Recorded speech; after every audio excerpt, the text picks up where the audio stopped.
Welcome everyone. Welcome to Flashpoint TV. My name's Austin. We have a great show for you today. Let me say hello to my beautiful co-host, Mandy. How are you today? I'm very well. Thank you for asking. What an exciting guest we have on today. I hope everybody's rushed to their computers wherever they are to take advantage of this amazing person that we're going to bring on. It's really exciting, especially with the games that are going on right now with the Eagle. Yes, we're definitely going to see if we can get some inside information. But today, I want to welcome our audience, whether you're on YouTube, Facebook, Amazon Fire TV, Roku, Apple TV, wherever you're streaming, whether you're live or playback.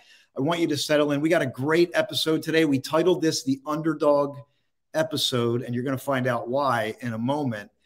Before we do, Mandy, will you help me kick the show off like we normally do every episode? Will help you kick the show off. And I just wanted to add in there that, as always, we're here because the audience comes first.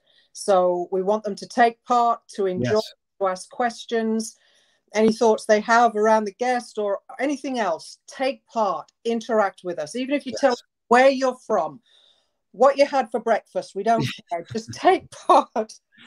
Absolutely. And we got absolutely. Yeah, absolutely. So I now have my own little hourglass, which congratulations. I pickle pink with, although I would have chosen a different color sand, but I love it and I love playing with it.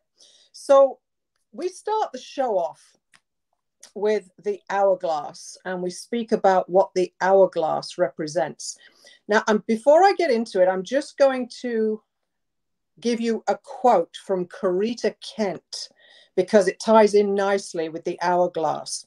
She said this: "Love the moment, and the energy of that moment will spread beyond all boundaries." Is that not perfect to go with the hourglass? Because that's what we're talking about. We're talking about a top flask and a bottom flask. In the top, as the sand is falling, and you can see it falling, right? I think you can. It's gone blurred from my side.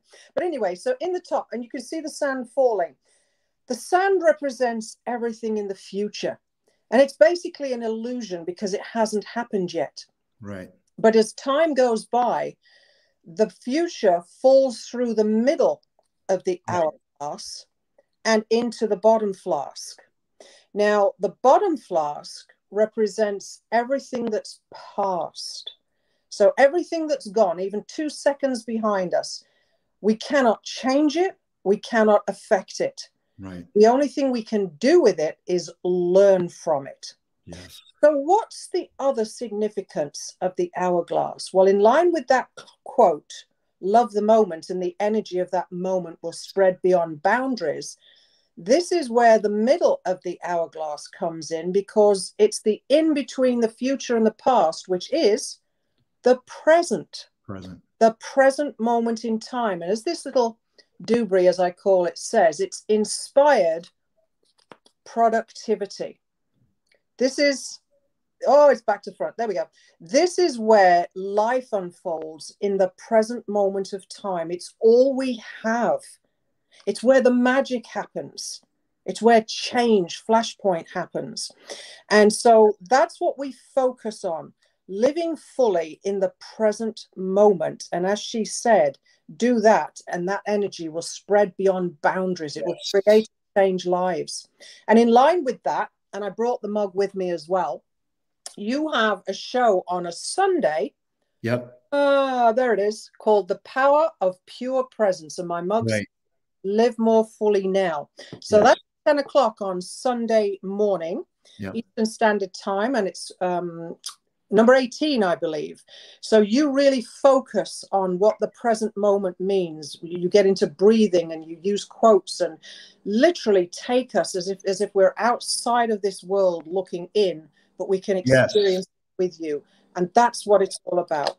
Thank you, Mandy. And our next guest is going to be Vince Papale. He's going to be joining us momentarily, and I'm sure he'll have a lot to say about living in the moment, especially when you're playing on the most elite platform, the NFL. So we're going to get into that.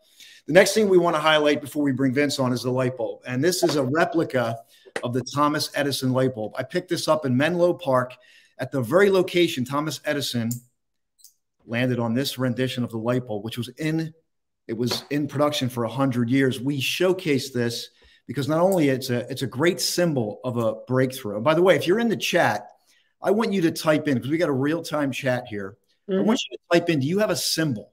Something that you keep on your desk, around you, that keeps you inspired, because we'd love to hear from you.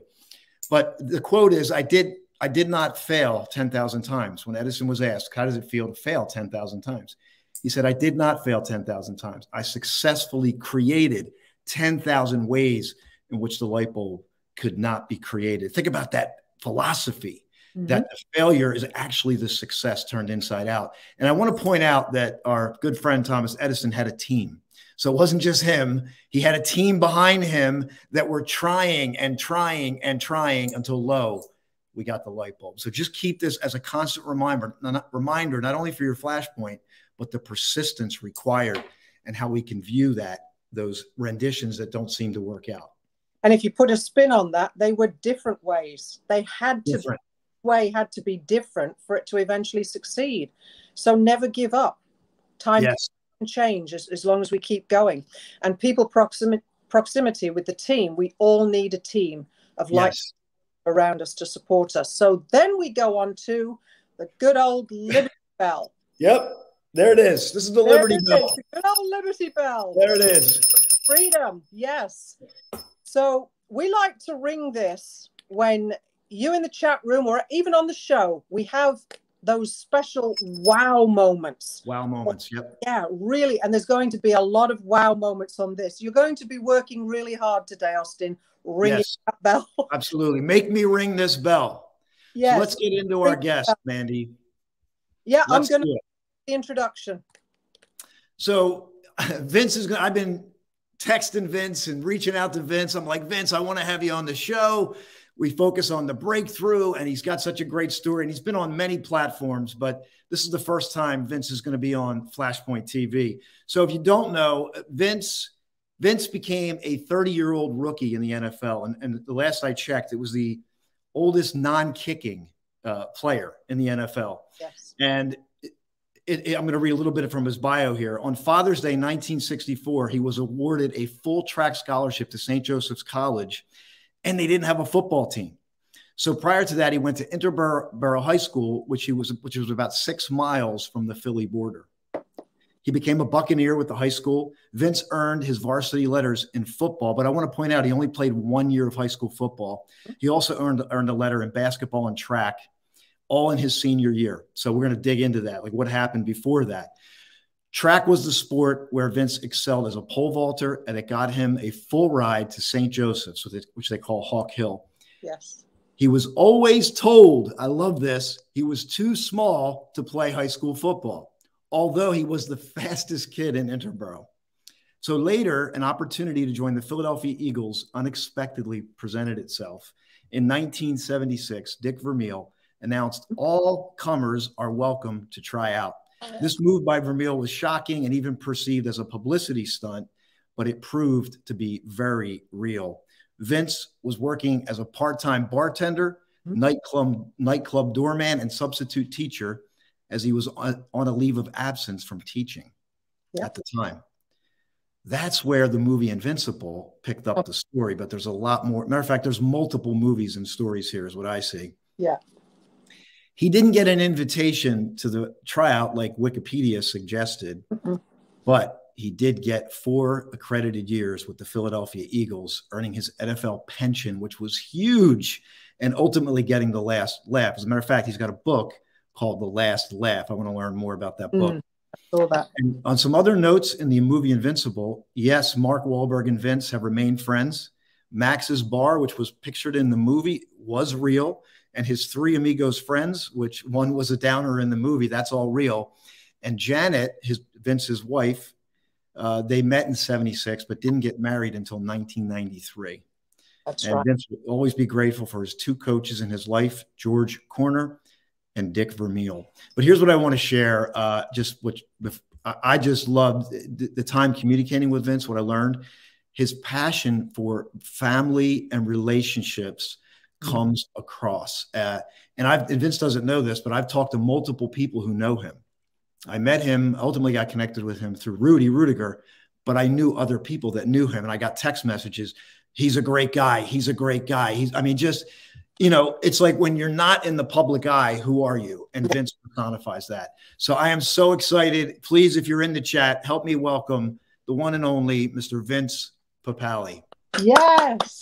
Thank you very much. Thanks, Austin. Thanks, Mandy. Mandy, I really enjoyed the hourglass. I have a saying. I said, win the day, yes, and get through the day. And what you said with the hourglass, when right in there in the middle, and that is today, and you've got to get yourself through today, and then whatever happens. But hey, it's a beautiful thing. And thanks, Austin, and my man Rudy. I'm trying to center up here. Maybe I can move back a little bit. But my man Rudy, we're good buddies, and you're talking about Mark Wahlberg, and I'll get that. I'll get it yet. All right, here we go. Good, yeah. Take your time. I can see. All right, there we go.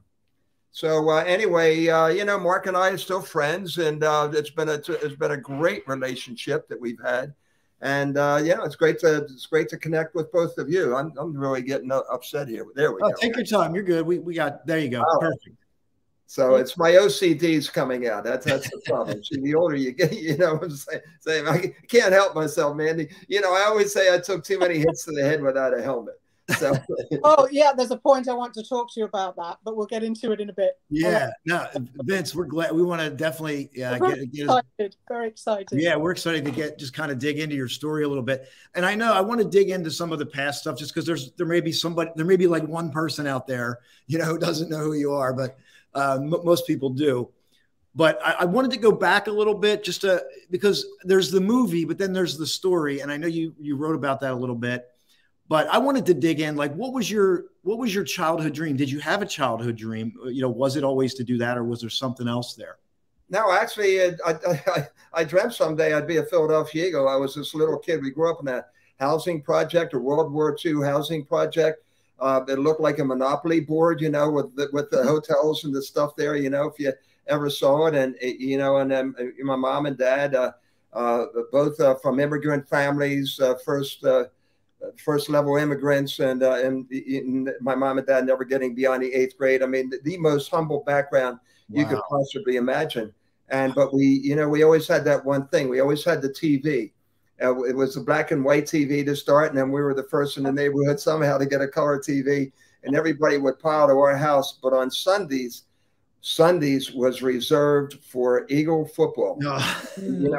Philadelphia Eagle football. And back then they didn't show the home games, and then they got to the point where you had to sell out. They'd sell the home games. Now the home games are sold no matter what, no matter how many tickets they buy. But there was this guy that played for the Eagles, and his name was Tommy McDonald, wide receiver from Oklahoma, about 5'8", 5'9", and just the guy was an absolute animal.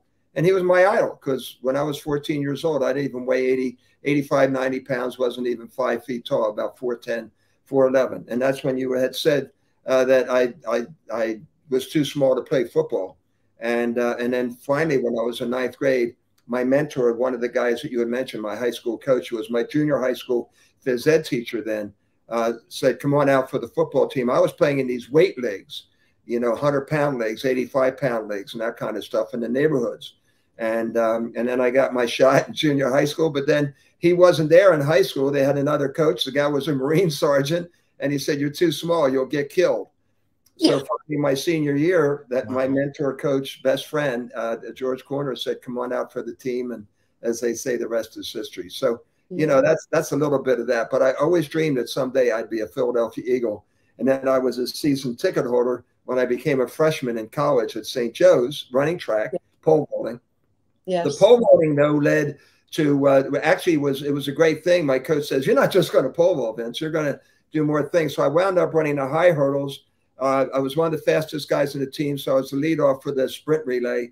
I did the long jump, triple jump. So I did every track meet in college. I did 5 events, which eventually led to the decathlon, and that is another story that led to me getting into the NFL. So it's just, it's just stepping stones, but never. Yeah. And you said it right. And you said, Mandy, you said it right in the prologue there. And you're talking about never quit. You just never quit. And that's Rudy. Rudy says never quit all the time, and Jimmy Valvano, he got up and he received an award at the ESPYs, and he said, you never give up. You can never give up. And, and it had a great impact on me because I'm a cancer survivor of 21 years. Yes. And yeah, I was just up in Jacksonville with my friend Doug Peterson, the Super Bowl winning coach for the Eagles.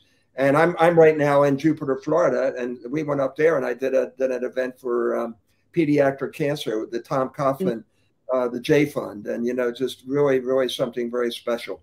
Yes. So like I said, Mandy and Austin, you got to win the day, man. And if you can't appreciate today, and Austin, you text me. You need to text me that quote that Mandy had in the beginning. Yeah, well, yep. I've got another one for you based on everything. It was fantastic, and I have some great quotes that I use in my speeches and in my presentations, and that's right up there with the top. Life is laudable. I got them for dreams. I've got it for this and that, but that was a beauty, and I'm definitely, if you don't mind, I'd like your permission to use it. Absolutely. To speak. Absolutely. I've got one more to add in there based on what you just said. Winners never quit. Quitters never win. That's right. You're right. You're right. And we have that no quit attitude in our house. And, you were talking about what is that thing and you're talking about family. Mm-hmm. And what is that thing that I have on my desk? It's very, very simple. It's the picture of my family. Yes. I am today what mine are up there. About Gabby, Janet, and Vincenzo, my son Vinny. And that's how I approach the day. That's my grandson's middle name, Vincenzo. Oh, isn't that a beautiful name? Yeah. Yeah. So if you're just joining, we're here with Vince Papale, former Philadelphia Eagle. He's an ambassador for the Papale Group. He's a cancer survivor, author of The Last Laugh, and like I said, passionate about family. And you just said it. It's a photo of your family on your desk. So, Vince, we're glad to have you here. I want to hear. We got some people in the chat. I'm just going to throw them up. All and right. When we come back, I always see Flashpoint is about the moment. It's like, and I love, because this was a great connection point when you have the invincible moments. Yes. Right. And right. we focus on the Flashpoint moments because while we're doing what seems to be the mundane, like we're mastering the mundane, right? When nobody's looking, we're practicing, we're working. But then there's a moment, right? There's these moments where you're like, man, that makes sense.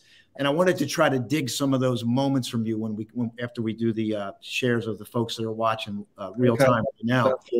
So if you could think of like a couple moments, maybe you realize you turned the corner, we would love to dig that up. But okay, I got Jose with me here. He's good afternoon. He's excited to be here. And I think he was the guy that was leaning in with a pen and pad. So we have to give him some love. We got Jeannie Manetti O'Connor from New York State. Right? We got my good friend Michelle here. She's with us. Yeah. Got my good friend Marlon out there in Des Moines, Iowa, the farmer multimillionaire teaching people how to grow wealth. And then we got there we got Jose. He's leaning in with his pen and pad. So we got some great folks joining. If you're joining, maybe type in what's the thing on your desk. Is it a photo of your family? Is it a little something that you have? Type that in. We want to hear that from you. So Vince, back to you. You had this dream. You kind of stoked the fire up and down, and you were labeled as not being big enough to play football, which is that's the typical underdog, the underdog story. And as you progressed, do you remember like the first key moment where you thought, man, maybe there's a shot, like maybe I can really do this? Like, was it a validation from a coach, a play? Like, what can you remember or recall? I mean, after high school and after college, or what? The first thing that comes to mind, like maybe because I know you played 1 year of high school football. Maybe that was a big deal, right? Because at the time you weren't playing before, and all of a sudden now you're on the team, right? So that's right. See, because that was the guy, that was my coach, that was my junior high school teacher. Then became the high school football coach. And he sought me out. He said, "Where are you?" I said, "Well, you know, I was told I was too small to play football." And now, you know, I'm huge. I was 5'7", 5'8", 160 pounds. He says, "You're coming out for the team. I want you to come out for the team." Now, I understand there was a lot of stuff going on in the sidelines in the background in this little house about the size of a garage I grew up in. And that was my mother's mental illness. And she was in and out of mental hospital 2 or 3 times. And I'm 12, 13, 14 years old, and I'm just absolutely crushed. No idea what's going on. It was, you saw One Flew Over the Cuckoo's Nest. You know, it wasn't funny. You know, I mean, I saw it. I experienced it. And this guy was my guy. He mentored me all the way through this. And he came after me when I was a senior, and he said, "You're coming out for the team." And he really hadn't seen me do anything, you know, in a couple of years, because he was still at the junior high school. And then when he saw me run and catch the football, he actually changed the entire offense, to focus the entire offense around me and receiving and the quarterback, who was a center, and he converted the center into a quarterback who wound up, believe it or not, getting drafted after going to Westchester. We all know Westchester from our neighborhood. He went on, he got drafted by the Minnesota Vikings. So, you know, but this guy, you know, to me, that was like, all of a sudden, you know, I'm included. I'm part of this team. And then, gosh, don't you know, I go and we were undefeated and had a great season. And then I go and get my basketball my basketball letter. And then the track and field thing just broke open. You know, I said, "Can I pole vault?" I used to pole vault across the creek with a bamboo pole. And over the clotheslines in the backyard. We didn't have washers and dryers back then in the 50s. No, they didn't. And you know, you had the scrub board and the whole deal. And when you know it, at Father's Day, you said Father's Day, you mentioned that. It's very special to me because that's when I beat everybody that got scholarships over me in the Philadelphia area. I beat them all head to head. There were 4 of them. Wow. And I hit 14.6. And the world's record was 16 feet. And this little Luna Castro comes up, and you talk about invincible moments. There was one of them. This guy comes up. He gave me a scholarship on top of it. We were depleted. Our family, you know, my dad was always there for me, and at all the events and games, we were depleted. The insurance was running out, you know, and it just, you know, the cost of all the medications that my mom was taking. And I was able to, my Father's Day gift to my dad was a scholarship to St. Joseph's College, now / University. And you know what? I'll get goose pimples telling this story. Me too. Well, the first time my dad ever told me that he loved me. Oh. Yeah. I mean, really. And I'm not being critical of my dad. He was just, you know, he was the son of a pig farmer. My grandpa from Naples, you know, he was a pig farmer in suburban Philly by the airport. And this is how he grew up. And you know, so love wasn't part of the vocabulary, whether it was Italian or English, you know. And that point on, and it just bonded me and my dad, and he was an integral part in all the successes that I've been lucky enough to have. Wow, Vince, you know, I'm hearing. I know everybody focuses on the Hollywood moment, but what I'm hearing is the theme of the underdog all throughout your story. Yeah. And in Flashpoint, I just wrote a book, actually. We're going to be releasing in December. But one of the things I write about is called the polarity principle. And a lot of times when we go through our journey, we look at all the bad stuff and we feel like it shouldn't be happening. And what I hear in your story, you rose above that and you turned it into your story. Like your mom with the mental illness, right? Your dad was tough. And a lot of times, like, because me, I was trapped in my story. I was trapped in it shouldn't be like this. Everybody's here. I'm down here. And that's why I have a quote that says, "I took the long road, but I'm still going to end up on time. And so are you." And that's what I'm hearing in your story. Like everything that happened, you just had something inside that was going to turn it into something good. So before I turn it back over to you, I just want to share this. The definition of an underdog. Yes. A competitor thought to have little chance of winning a fight or a contest. Get this, a loser or predicted loser in a struggle or contest. The struggle was real. And so I hear underdog all throughout your story, and I hear overcoming all throughout your story, Vince. Well, and a lot of it is that hourglass that Mandy had just talked about, and those grains of sand, and those that the ones in the top.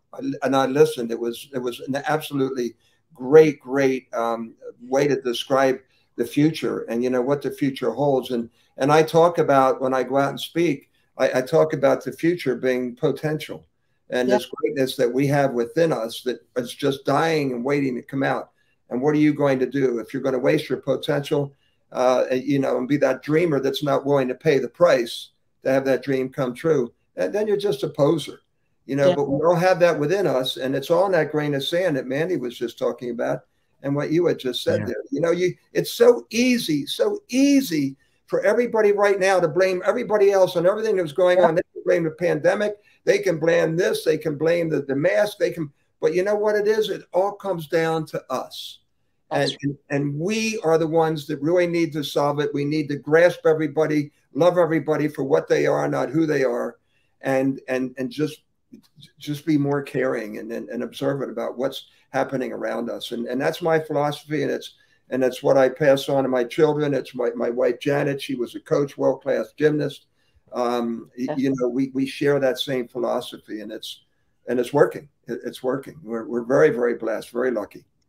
Yeah, absolutely. Mandy, I know there was something you wanted to say. We're going to take a short little break, and after Mandy shares, and then I want to dig into the moment with the Eagles, your relationship with Dennis Franks, and I do want to talk about your family. I know, your wife is amazing, Vince. I just was her story. We could do a whole hour, just or more.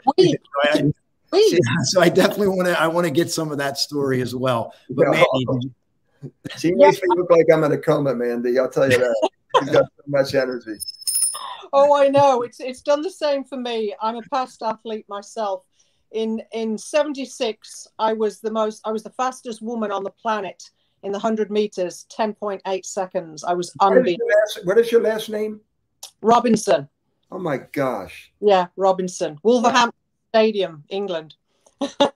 And I'm here for it. Oh, I'm relating to everything you're saying, but I did a show. I have a show on a Wednesday evening, and I spoke about the power of beliefs last night. And I wanted to address this with you because I'm feeling it. I'm really feeling it. What would you say if I said to you that your belief in yourself is the single most powerful tool that you have? How would you respond to that? I would say you're absolutely correct, but I'd also add on to that what we had right in the beginning, Austin, when you were talking about teamwork. Yes. And when you surround yourself with the team that has that same belief, not only in themselves, but that belief in you, like my coach. Mm-hmm. That's right. There you go. Like Dick Vermeil, like my wife. When you hear Janet's story, the oldest of 9, first 6 girls, you're the one you're Cinderella. Your sisters are better gymnasts than you are. But guess what? I'm right over here. My right hand on my shoulder, right over here, is her USA jersey that she wore back in the early 70s. Oh, ring that bell. We want to see that. To see that. Can we see that real quick, Vince? Yeah, here we go. Since we're in the moment here. Oh, it is. Oh my gosh. Yeah, isn't that great? There's my Phillies hat, by the way. I have right there. Oh, yeah, we're going to get to that. Don't worry. I got that on the list. Yeah, I definitely would love to have. Just screw me up, man. It took me like 15 minutes to center this gosh story. I got one other question for you, and I know we're going to get into it, but I have to ask you this because I want an answer to it. Who scores a winning touchdown without a mouth guard, and why didn't you have a mouth guard? Why didn't I wear a mouth guard? Yes. I couldn't breathe. Really? No, I couldn't breathe with the mouth guard in. Yeah, you gotta pause and breathe, Mandy, right? You gotta pause and breathe. You gotta be able to breathe. I put about 5 or 6 double bubbles in my mouth. Wow. And that was my mouth. I didn't wear knee pads, hip pads, shoulder, just pieces of leather basically for my shoulder pads. You can see the right shoulder there. That was the result of that. Wow. But hey, it is what it is, man. You had it. Right. That's what you did at that time. Yeah. So, great question. So, Vince, could you stay with us? Because we're going to do a short little thing. I'd like to bring you back on and just talk about. Man. Yeah, I'm hanging. All right. So I'm going to share. This is we have a documentary that we're making, and we have a little highlight. I'm going to share that. Okay. So we'll share that and then we'll come back on. So let's do that now.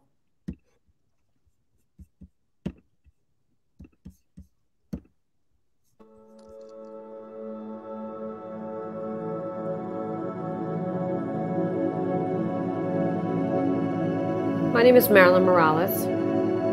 I'm here because I want to help people to heal. I want to heal. I want to be different. I want to be more productive. And I think anybody that comes here is going to find that same thing, their breakthrough.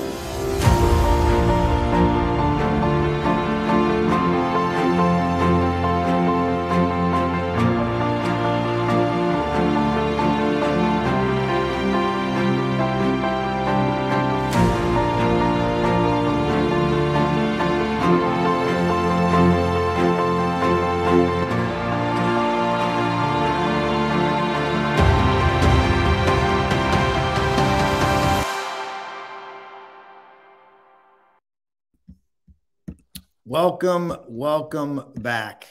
I've got goosebumps from head to toe. Yeah, we just wanted to, we have this documentary we're doing, Vince. We're going to release it December 16th. And I also wrote a book. And I want to get to your book too, because I know you wrote one with your wife, Janet, and you wrote The Last Laugh.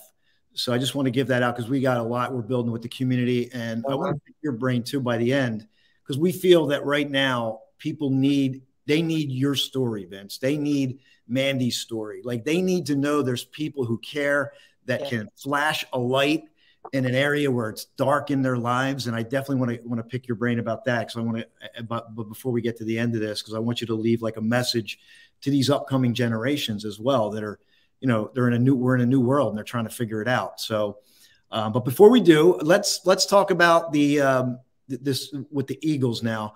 I just want to know the toughest moment that you had to overcome. Like, when you think about like this journey, right? You had this dream, you're stoking it, you got the ups and downs, you come in an unconventional way. You're like an outlier at this point.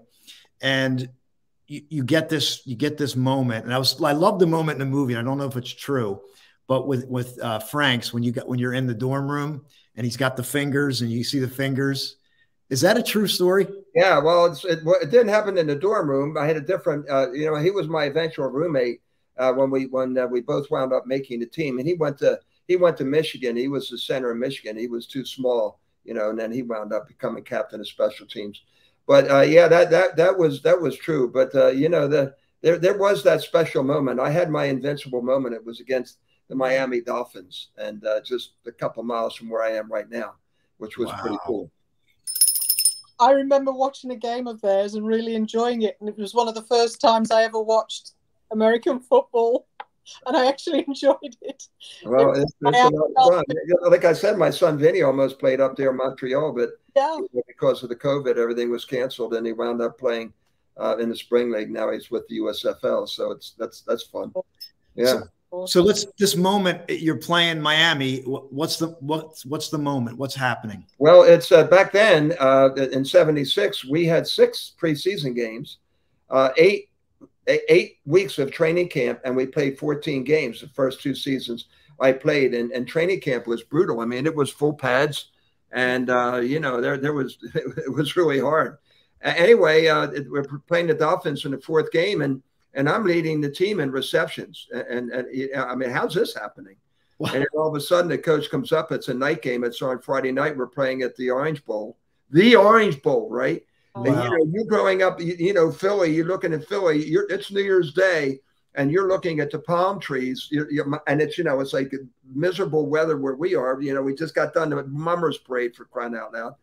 And it's New Year's. And so anyway, it's a Friday, and it's so, he says, you ready to go, Vince? He says, I'm going to give you the role. I'm going to give you a start tonight. He says, Harold's a little banged up, our all-American, all everything, all-pro wide receiver, Howard Carmichael. He says, he's a little nicked, and we don't want to take any chances, so you got to start. He says, are you ready? And I said, Coach, I was born ready, baby. Born ready. Yes. Ring that bell. Born ready. Yes. So, I'm doing a warm up, and there's a guy, yo Vince, and I turn around. Here's a guy I grew up with in the process, right? what are you doing, man? Oh my God. He says, I came to see you play. And I said, I'm starting. I said, I'm starting. Oh man, that's so good. And so anyway, I had a great game. And I had a bunch of knockdown blocks, a couple tackles on special teams, and, nice. And I had 5 catches. And the next day, Coach Ramil showed my highlight of the night before to the team, and he said, "You see this guy right here? He has no right to be here, but he's going to wind up making this football team." And that's when I knew I had it made. And I called my dad, and we get us.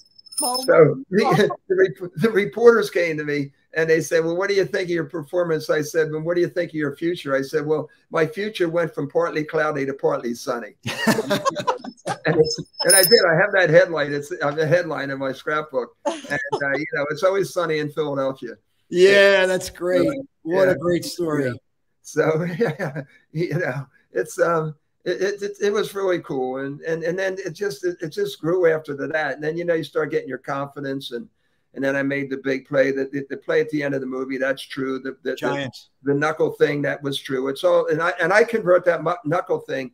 And Mandy, you'll appreciate this because you were talking about, you know, you have to be able to adjust and those kinds of things. Well, at the end, I actually show a clip of that scene, and I say, well, let's turn this around and turn it into your life. And it's called Analyze, Adjust, and Achieve. Analyze, Adjust, and Achieve, the triple A's. And the analyze part is understanding whatever you're up against, whether it's an opponent or you've got something you've got to deal. Get to know as much as you can. The adapt part is the audible. You know, check zero, like there, and the achieve part is get it done. And that's what it's all about. And it's so metaphoric. Life is a metaphor. Life is an audible. Yeah. You know, and Vince, say those again. Vince, I just want our audience to get that. And we got some shares to get to. Say those 3 A's again for us. Analyze, adapt, and achieve. Analyze, adapt, and achieve. And I love the audible. I use that all the time. I think I've used it with Mandy. I said, we're calling an audible. What does that mean, right? It's like life's changing. We got to make an adjustment. Yeah, you got to pivot. You know, if you're in sales, for example, and you go, you've only got one presentation to give to somebody, you know, and whatever, it could be insurance, could be whatever it might be. You've got to be able to have different plans for them. Have your B, C, D, E, F, and G. And if you don't, and Mandy, you know that in athletics and, you know, with training and, you know, you get nicked a little bit. So how do you stay in shape? Well, then that's when you have to go and you have your audible and you do whatever you need to do in order to take care of the injury, but eventually bring it back to what you got to do and what you do. Got it.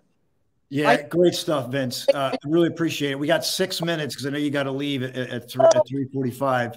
But, you know, we'd love to have you back, maybe with your wife at some point. I'd love to dig into her story.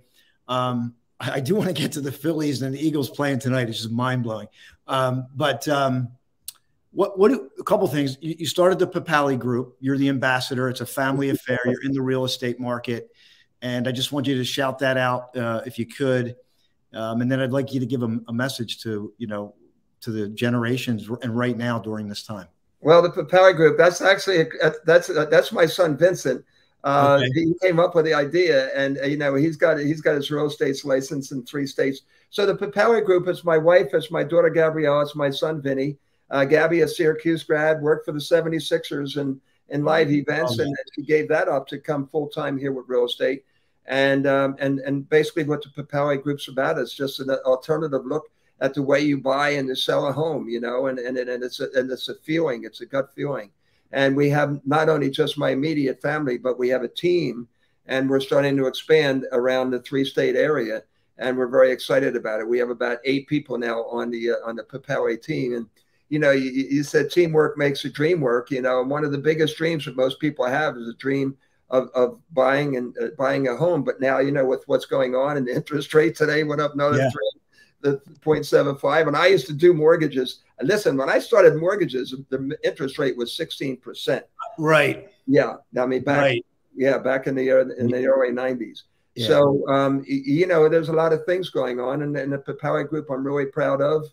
And we're all together, you know, and Gabby and Vinny are really focused in on it. And Janet has been in the game for 40 years. And Janet, by the way, for those of you, I sort of gave it a hint. She was on the USA World team back in the early 70s and was the head coach at the University of Pennsylvania, started the program, and has taught and coached gymnastics all over the world. She's literally world renowned. And I'm just so blessed I always say I kicked my coverage with Janet. So well, I love that. I love that line. But Vince, you know, you and your wife are the first husband and wife team inducted into the Pennsylvania Sports Hall of Fame for your athletic achievements. So that's incredible. I mean, you both are. It's incredible. Yeah, it's pretty wild when you think about it, you know, but we don't even think about that. It's about what you do today. You know, you can have those accolades and I can look around and I'll see all the trophies and the pictures. But that's what I was saying right toward the beginning, you know, you got to win today because tomorrow's another day. You don't know what's going to, you know, things could automatically already change. And they'll say, you got to start wearing masks again, you know, and you just don't know. So you got to prepare, make sure you like that hourglass right there, that little center. That's today. That's the one that you're grabbing onto because the future tomorrow is a whole different ball game. Yeah, there it is. We got two of them. Yeah. Yeah. So what's the one thing that you do? If you had to pick one thing, because I know there's multiple things, but what's the one thing that you do to win the day? If you had to do one thing, what's the first thing or the one thing that you do? Try to make a difference in someone's life. Yes. Yeah. You know, huddle up today and make a difference with tomorrow in mind. And that's what it's all about. And, you know, doing whatever. And I'm in a position because of the movie Invincible, because somebody that people think that's really cool or that makes me special. I'm just a dad. I'm a husband. You know, I'm the luckiest guy in the world. And I bless every day that I have. I bless my family. I bless my friends. I try to treat everybody I meet. You know, there's no bull crap. I try to treat everybody I meet as if they're the most important person I've ever met. And Dick Vermeil told me that one. And God bless Dick Vermeil for giving me the opportunity, and Coach George Corner for saving me when I really needed somebody to get a hug. And if it weren't for George, I'm getting goose pimples now. Me too. My God, those people. That's for sure. Yeah.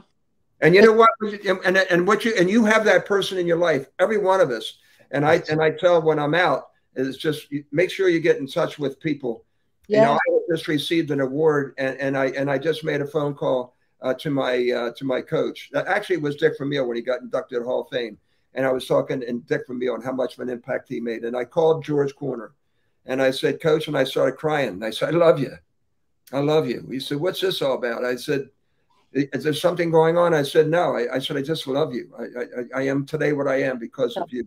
And so there's those people in your life, and make sure that they know, you know, send them a little note, send them a letter, send them a text, whatever, but let them know how much of an impact they made on your life, because you just never know what's going to happen. So important. I know we got 1,000 questions for you. I just want to share a quote at the bottom of the screen. Well, I got a few more minutes. I didn't get the knock on the door. So okay. So we'll keep going. So Vince, if you want to continue to go on, I mean, look at the screen there. Can you see the screen? Invincible is a synergy of your mind, body, and spirit. When the body is fit, the mind and spirit will last. That's Vince's quote. So, you know, I love that, because it doesn't give you time to think. It's like, get your body in fit, and the mind and the spirit will follow. And I know you and Janet have a fitness regimen. Do you still do that? Like, what do you typically do? Well, yeah. Well, it's not as intense as it used to be. That's okay. I'm looking right here at a couple of bicycles and you know, yeah, we have our routine, and you know, you're only as pretty as you feel. And you know, our successes and our I guess the way we define ourselves is how we look and how we feel. And the only way is to try to eat properly. And I'm probably the worst at that. I still like having fun. And you know, tonight is going to be great. We got a doubleheader with the Eagles and the Phillies. Yes, I'm really excited. Matter of fact, Mandy, I know you have questions. So I got my Eagles. I got my Phillies hat here. I got my Eagles hat here. Yeah. And I have Veterans Stadium right here. That's the vet. You know. I got one for you. I got one for you. You ready for this?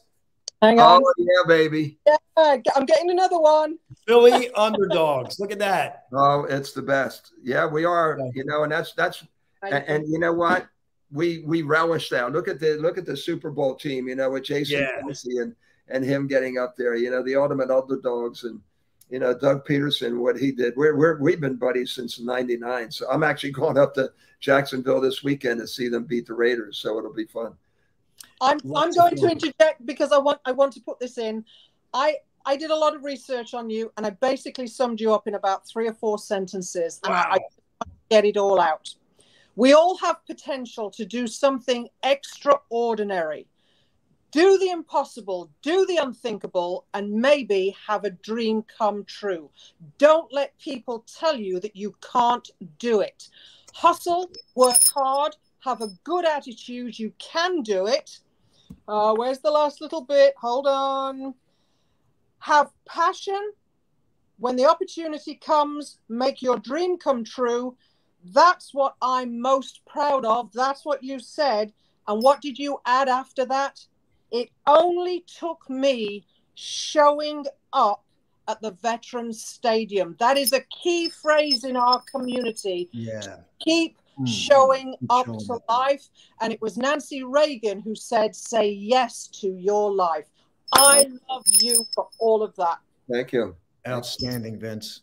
I mean, and I feel like as I was reading your story, I'm like, more people need to know your story. I mean, you know, it's out there. You know, it's there. You know, you mentioned this is you know, this is the book. Actually, this is the book that Janet and I wrote, and she yes, and that's the book that Janet and I wrote, and it's Mandy. It's called Be Invincible: Playbook for Reaching Your Full Potential.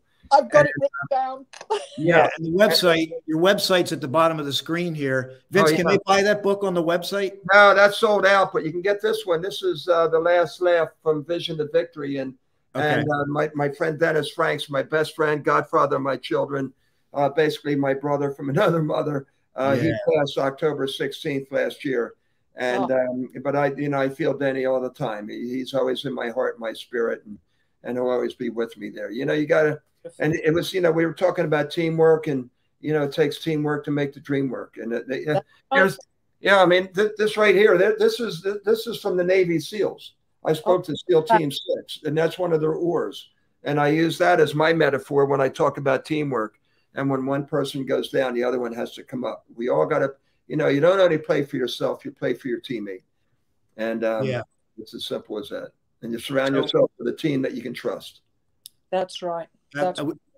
That's why I mentioned it with the Thomas Edison light bulb, because most people don't know that he had a team of people helping him. Yeah, I didn't know that. For yourself. Yeah, you always think there's those Thomas. Oh, here we go. Oh my God, here we go. You know. And you also had a Navy SEALs philosophy about the next man up, right? If we lose a guy, don't make excuses. Just do the next job you're supposed to do. Again, never quitting. That's right. Or if you just don't succeed in what you're trying to do, you don't make excuses. You look and you try to find a positive out of it. This is the way we try to raise our children. This is the way with Janet is, you know, because Janet's the captain of our team, you know, the Papale group. And, you know, people are going to make mistakes, but, you know, it's those of volition and not omission. And, you know, you just hustle. It's all about hustle. Keep showing up. And not letting people define who you are. You define yourself. And, you know, and people are threatened by that. They are. But you just got to be who you are. Yeah. So I try to be nice, you know. Don't mess with me. I used to make a living knocking guys in their butt, you know. Don't mess with me. But, and not wearing the appropriate pads. You know, I'll be nice to you. Just be nice back. That's all. There you go. Well, Vince, we got a beautiful share here from Tony. Vince lives by that. He definitely made me feel important, and he was so gracious to everyone that caught up to him. So this is a memory from Philadelphia here. Oh, cool. Somebody who interacted with you. Tony. Yo, Tony, how you doing? Thank you. Yeah. Yeah. There you go. And this, we're going to have to make this happen, I think. You know the Art Museum steps, for crying out loud. We were just there a couple of weeks ago on the steps with my family and some of the Papale group. We use that as a backdrop for our Philadelphia team. And I'd love to meet you there. We got to do that the next time you're here. Yeah. But this is we'll have to make this happen. We'll have to get you an hourglass for sure. I do have, by the way, I do have the Liberty Bell. Yeah. It's in our bookshelf in the other room, in the family room, and it was given to me by Mayor Frank Rizzo, which was really cool. And ironically, we don't live too far. I have what's called a pit stop in Philly, and it's in Queen Village, not too far from Second and South, Second and Bainbridge. You know that neighborhood. Yeah, of course. But, yes, my son Vinny's living right now. So, Good but we're stuff. down here. Me, Gabby, and Janet. We're taking care of things down here in Florida. Down in Florida, right? And by the way, I did want to ask you: it's the 3 states. Are you still doing business up here in New Jersey? Oh yeah. Janet goes back and forth. Vinny's handling it up there. Gabby's handling it down here, and Janet handles on both. So we're getting teammates in all 3 states: New Jersey, Pennsylvania, and the great state of Florida. So you go. You got it. That's a good triangle right there. Yeah, it's not too shabby. So actually, I'm coming up for the 50th reunion to give an award to one of my assistant coaches at Interboro Buccaneer track team. So and we're going to pass the torch, but I'll be up in Philadelphia in a couple of weeks. So looking forward to that. Yeah, definitely. I'd love to see if you have time. Maybe we'll connect. Yeah, maybe I'd love to. Maybe we'll connect. Yeah. That'd be great. So I do want to get to the Phillies. I want to know what you're thinking about tonight. Like, I don't ever remember this. Like, Phillies Eagles on a weeknight. I mean, what do you think about what's going to happen tonight? Like with the Phillies, first of all. Well, we're both going to win. The Phillies are going to be 3-2. We got the number on their pitcher tonight. So last night they're a little bit angry that they got not only shut out, but they got hit out. And and the Eagles, how can you deny the Eagles right now? They're 7-0, and we expect they'll be 8-0 tonight. Got a little spot right around the corner, and a little pizza joint called Rico's, and they promised us we're going to have the double feature there. It's going to be Eagles and Phillies all over the place, and we've got a crowd of about 25 or 30 Philly fans, Eagles and the Philadelphia Union, by the way. And that's right. Yeah, that's right. And congratulations to them. They're now in the finals for the MLS. So it's all good, man. It's a great town. The Philly has a reputation, but let me tell you, it's well deserved sometimes. But their fans are fierce, and they're there behind you. All they want it's Manny, and they want that effort. They like that passion. They like the effort, and that's why I was one of them. I'm a season ticket holder for 10 years, and the reason I'm so popular, I guess, up there in Philly is simply because I'm one of them. That I put the helmet and the shoulder pads on for them. And, absolutely. And Philly's evolved. I feel like since we won that Super Bowl, Philly's evolved. Like, we still have that rough and tumble, but there's that incredible heart that still beats. And now we're producing more with the Phillies in it and the Eagles and the Union. It's just incredible up here. And I think here's what I think. This sounds crazy, but I think Houston pitching a no-hitter last night is a blessing in disguise, because they were celebrating a little too much, Vince. It was almost like so I think the Phillies are going to take that and they're going to turn it tonight, and they're going to have a breakout game. So I hope so. Yeah. So, Mandy, final thoughts before we say goodbye. Vince, it's been an honor to have you. I've been looking forward to it. Man. It's been great. I really enjoyed it. Looking forward to it. I'm thrilled to bits to have met you, to have researched you, to have your wife as well. Beautiful bio. What you bring to the table in inspiration and making a difference in people's lives. That's what we're all about, right? Even if it's a difference in the life of one person. And never quitting, never say die, keep going, keep inspiring, and love on people. I love that you said hug people more. I'm a hugger. Love people more. Tell them you love them. Leave little notes. It doesn't matter how many times. Just keep spreading the love. And I honor you for that. And congratulations on that touchdown without a mouth guard. I'll always remember you for that. Thank you. Thank you so much, Vince. All right. We'll see you in Philly. We'll see you in the Art Museum steps. I love it. Let's do it. Yeah. Dun, dun, dun, dun, dun, dun, dun, dun. We'll see you later. All right. Bye, everybody. Thank you so much. It was a lot of fun. Bye-bye. We'll talk to you soon. Bye. Wow, Mandy, that was incredible. It was everything I thought and more. I feel like playing football now. Yeah, right. Well, American football is amazing, but Vince has such a great story, and I feel like getting it out there more, especially now, is so important. People need to hear what people have overcome, right? They need to know about it. They need to hear it. And I do want to grab, we have a couple minutes. I want to grab some shares, and I want to give a commercial, some exciting news. Right. You want to, well, actually I'll do it because I have the graphic here. So in about, I don't know when, but it's probably going to be December. I have an exciting news. And then we're going to come back and grab your final shares in the closing minutes. Let me share the exciting news. Yes.